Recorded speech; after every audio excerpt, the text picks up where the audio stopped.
NBA season has almost hit the All-Star break, so I've decided that I am going to go over my top 10 picks for the MVP honor at the end of the season from what I see so far in the NBA. So we're going to get right into the top 10, and I'm still a little sick, so I'm going to try to get through this episode as best as I can, but here we go. Starting with number 10. It's a bit of a toss-up for the number 10 spot between Devin Booker and Russell Westbrook. So that's my 10 and 11. The reason that it's a difficult decision is because I really don't like how inefficient Russell Westbrook is. Feel like it kind of disrupts Houston's offense, how poorly he's shooting from three at 24% on the season, but it's hard to ignore that 27 points per game.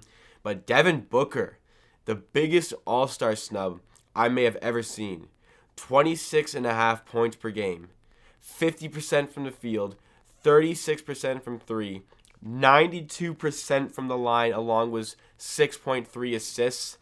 It kind of has to be Devin Booker. It's just that it's hard to justify an NBA MVP on a team that's struggling as much as the Phoenix Suns are. 13 in the Western Conference, 6 games back now of that last playoff spot. They've really taken a fall in the latter half of what we've seen so far in the NBA. But I kind of want to make it Devin Booker just because the stats are so formidable. It's just that, Russell Westbrook's there as well. Moving on, it's number 9. Like I said, winning is a big factor involved with an MVP discussion for the National Basketball Association, which means number 9, Jimmy Butler. His stats aren't the most, aren't the best for an MVP caliber player. But the reason he makes my top 10 is that at 20.5 points per game, he only takes 13.5 shots. And his 3-point percentage as well isn't the greatest, but 45% from the field, 83% from the line. This guy is just carrying that Miami team. Who would have thought at the start of the season that we'd be sitting at this stage talking about Miami potentially coming out of the East? Formidable job by Eric Spoelstra, and I think a lot of it is down to the acquisition of Jimmy Butler over the summer via the sign and trade that Philly did to send him over to Miami in exchange for Josh Richardson. What a revelation Jimmy Butler has been for this Miami Heat team. He's almost willing them to victory in some of these games. And though they haven't been tremendous away from home this season, they pose a lovely 22-3 record at home, 13-15 away from home, so that needs to be tweaked. But they're taking down some big Eastern teams, they've really given Philly some hard times. Like they beat them by 36 last week, beating the Raptors. Miami looked like a tough team, and I think the Bucks are going to struggle to beat them. I still think the Bucks are going to beat the Miami Heat if they were to face them, but I don't think it would be a pushover. And a lot of it is on Jimmy Butler for the energy he brings to the locker room, holding people accountable, getting the best out of his teammates to a degree. I will say, I think that every locker room needs a guy like that who holds people accountable, who tries to bring them to that next level of their game. And Jimmy Butler does it on offense, and he does it on defense every time he's on the floor. So 9th spot for me. Number 8, Kawhi Leonard. And I don't like picking Kawhi Leonard for my top 10 just because I don't like an MVP who sits out of a lot of games that he doesn't need to sit out. I'm not a huge fan of that load management system, even though it did help last season for the Toronto Raptors, my Toronto Raptors, to get that NBA championship. But still, I don't really like it as much. I think that there's better ways of doing it, maybe sitting out latter halves of games, but then, maybe kind of that people think that kind of ruins your stats, ruins your averages if you don't play the whole game. But I think that a true MVP would need to be playing almost every game and producing in almost every game. I just think that these stats are so formidable at 27 points per game, 7.5 rebounds and 5 assists. They're so tremendous that he has to be in the top 10 Decent shooting percentages as well. 46 from the field, 37.5 from three, almost 90% from the line. He wills his team to victory as well in some games. You know, the kind of players that are in the top 10 are going to be ones that game change and make their team better and make their teammates better by being on the floor. Number 7 on the list, Pascal Siakam. We had to have a Toronto Raptor on this list. They're enjoying that 15-game win streak, largely in part to Nick Nurse and what a fantastic job Nick Nurse is doing with this program. And I'm going to speak in a later podcast later in the week on how highly I rate Nick Nurse. But I had to pick a Toronto Raptor, and this is the best Toronto Raptor, Pascal Siakam, putting up 24 points per game, 46% from the field, and shooting tremendously from three, considering where he was a couple years ago. 37% from three, taking almost 6 per game, 8% from the line.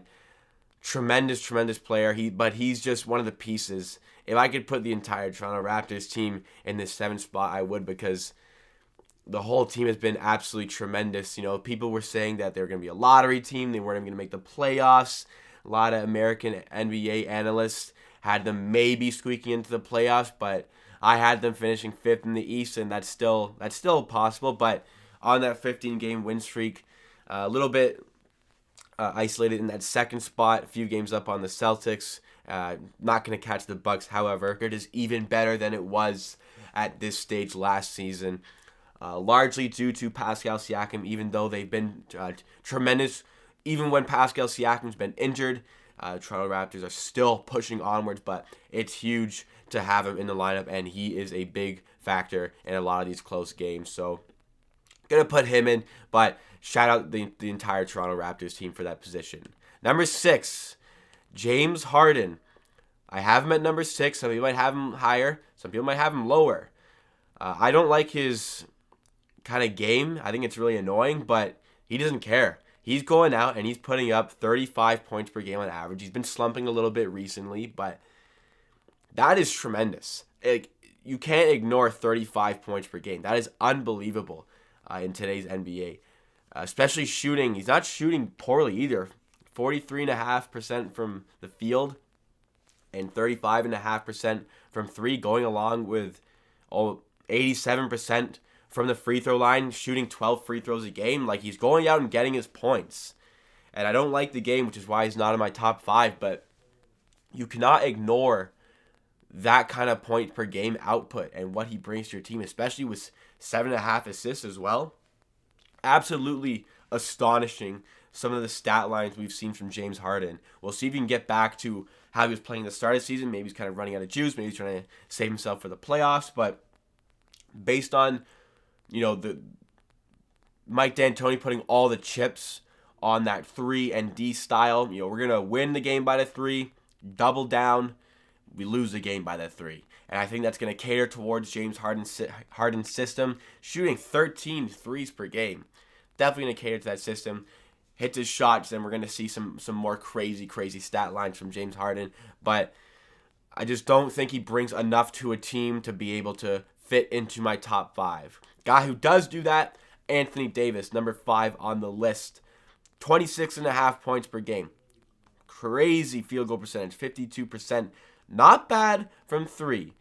31% isn't awful. It's decently serviceable for a big. I'm not going to fault him too much on that. It's kind of like a Joel Embiid number from 3. He can hit it, not tremendously, so AD's getting busy in the paint as well. He's only taking 3 threes per game, but AD stays in the paint. He can play make 9 rebounds per game as well to go along with those 26.5 points per game.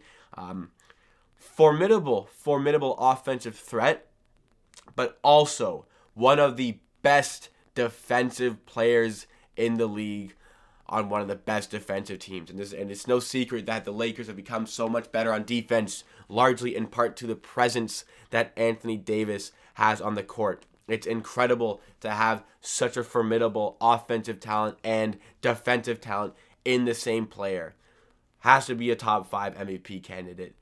Crazy output from this guy we see on a nightly basis. I've been very impressed with what I've seen from Anthony Davis. I did a great move by getting himself involved with a high market or a big market team like the Los Angeles Lakers, because we are now truly seeing the output from Anthony Davis at 26 years old. We'll see what they can do as we head down to the postseason. Number 4 on the list, and I know I said I really want to count winning in this discussion, but you cannot ignore Damian Lillard for how amazing he has been so far this season. Like, absolutely ridiculous. 46% from the field, 40% from 3, 88% from the line, 30 points per game. The stretch that this guy has been on recently, putting up 50 point games every other night. Like, insane. Like, Logo Lillard is not a nickname to take lightly.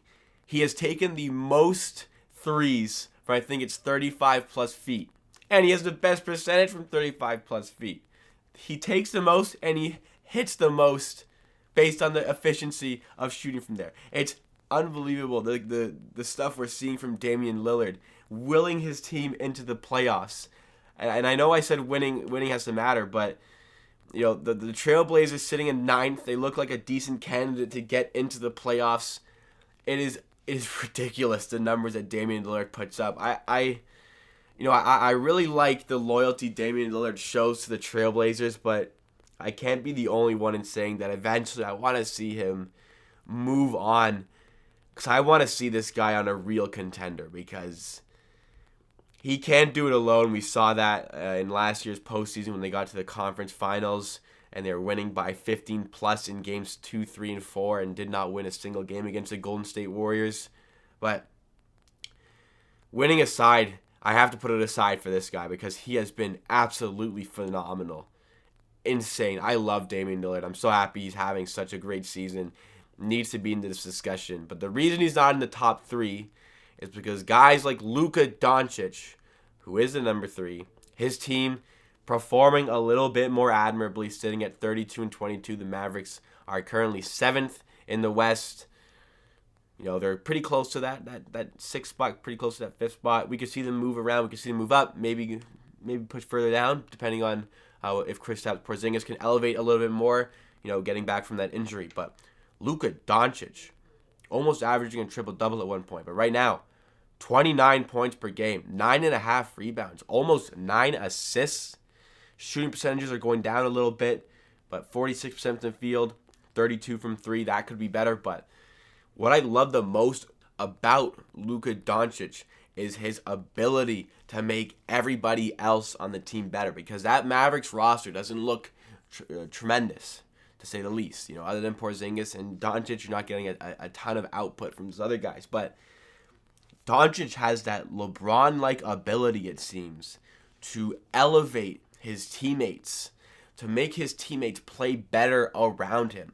I love that kind of ability. That is the ability of somebody who's going to be a future NBA champion and a future MVP in this league. There are a lot of parallels we see in Luka Doncic's game. At 20 years old, insane numbers, insane output. Watch out for this guy in the future. This is, like I said, this is an MVP. This is an NBA champion in the future. I am very sure of that. But for now, he sits at 3rd on my MVP list. Number 2, my initial pick at the start of the season for MVP, LeBron James, the GOAT, the King. Not number 1, but putting up crazy stats as well. 25 points per game, almost 11 assists, and almost 8 rebounds, while shooting 49% from the field and 35% from 3. Oh my goodness, LeBron. This is the GOAT.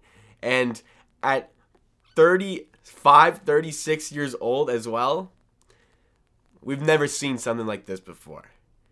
He's putting up numbers of guys who would be happy to put up in their prime. This is unbelievable what we're seeing from LeBron. It's unfathomable to think that a guy that at this age is producing like he is. In a lot of other seasons, this would be an MVP caliber season. There's not a lot that needs to be said. We know the Lakers are first in the West.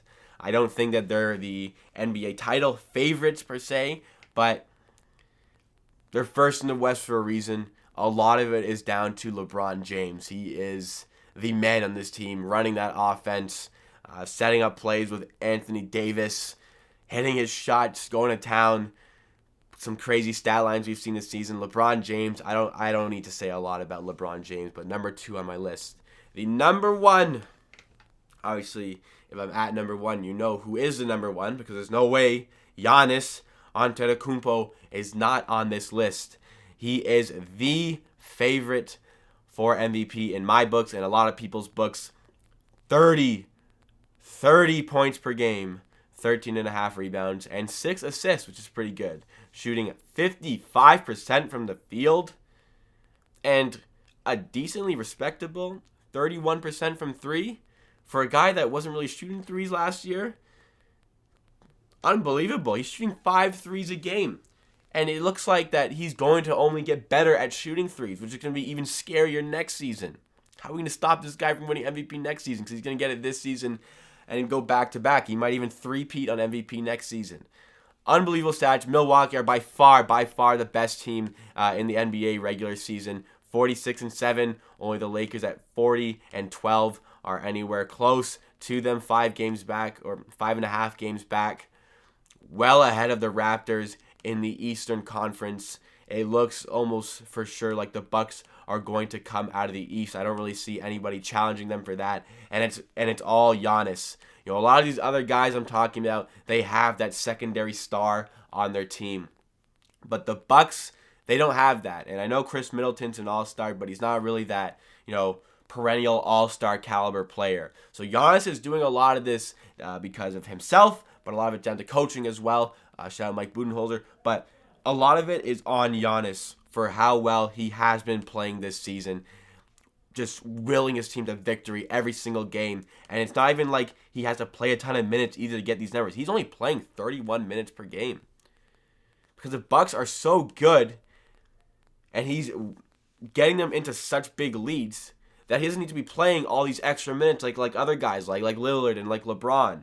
So we're going to see this level of Giannis, not only in the regular season, but we're going to see this in the playoffs. And to be honest, I don't think they're going to win the NBA championship, but I don't count them out at all.